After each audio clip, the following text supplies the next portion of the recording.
What's up, everybody? Today is part 2 to the mini-series where I discuss the key to being driven and how to spark inspiration. In the last video, I introduced the idea of intrinsic motivation, and you can find it in the card above. Intrinsic and extrinsic motivation are essential concepts that everyone needs to know about.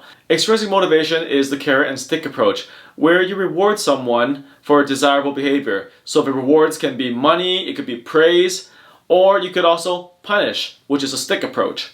Now, intrinsic motivation is something that is inherently satisfying and people do it because they like to. And so, in this video, I'm going to talk about is the first ingredient of intrinsic motivation, which is competence. People are more likely to do things that they're good at. For example, if you're good at basketball, you'll likely continue playing it and become even better at it. So a typical story might go like this. When you're young and you've been exposed to basketball and someone taught you how to dribble, then at least you know how to handle the ball. Someone may have taught you how to shoot the ball, and you'll at least be able to put the ball in the basket. And as a result, you'll be admired by your elementary school friends who will get you to join their teams, and you'll get more reps in, you'll get more playing time, and your competition will get better over time, and so on. And this pretty much applies to all heuristic activities. You tend to do things that you're good at, and you'll get better at it. Some research suggests that individuals born closer to the cutoff date are more likely to be leaders and play professional sports. So there's actually some research in the NHL, the National Hockey League, where a majority of the players are actually born in the first half of the year. In the social sciences, this is called the relative age effect, also known as the birth date effect. This is the observation that upper echelons of youth sport and academia, where participation is higher among those who are closer to the cohort cutoff line. Some evidence actually suggests that the benefits of relative age effects continue throughout the life course. And one major factor for this is that success begets success.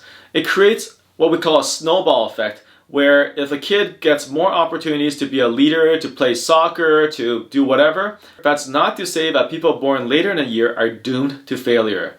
Because there are studies that dispute the power of the relative age effect, or that its advantages level out later in life once more variables come into play. So for example, if a child is not a very good musician when they're young, but they encounter an amazing teacher who totally inspires the child, then that child may develop musical skills that help them catch up to their peers, if not surpass them.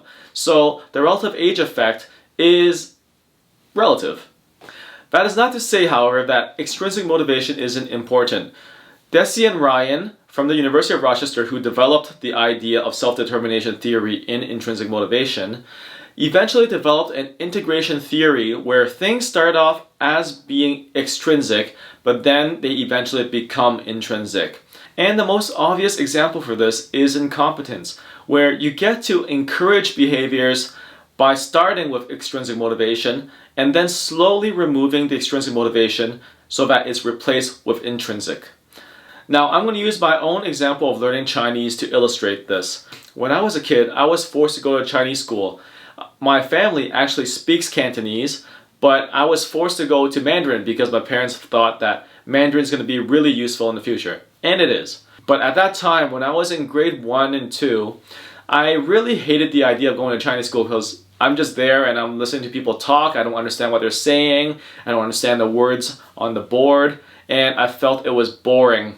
But basically, I had no choice because my parents used extrinsic motivation methods to make me go, right? It's either you go and we'll give you a reward, or you don't go, we'll give you some form of punishment.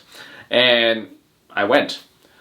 Over time, however, I started finding Chinese to be quite useful.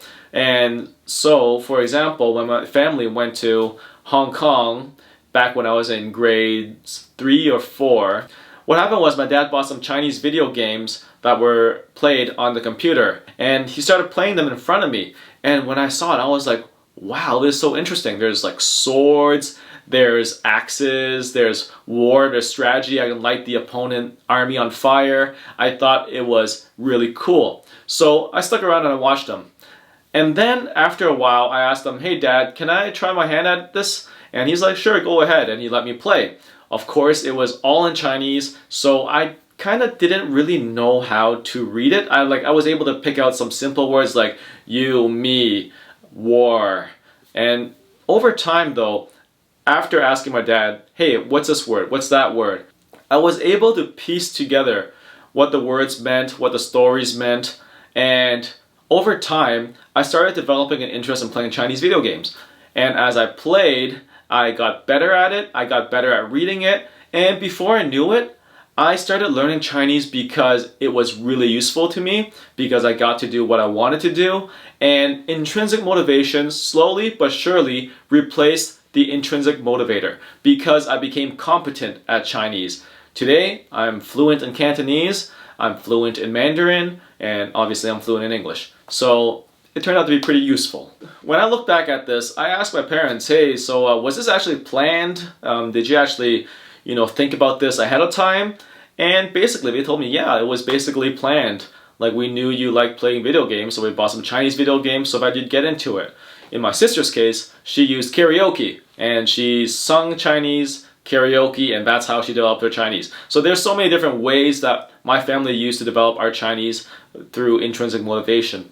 Now, I'm using similar methods for my kids, right? The content that they consume and the language that they speak at home is all Cantonese, so that over time they realize it's kind of useful and it's going to be helpful for me in the future. And once you master Cantonese, it's pretty easy to pick up Mandarin. So there's that.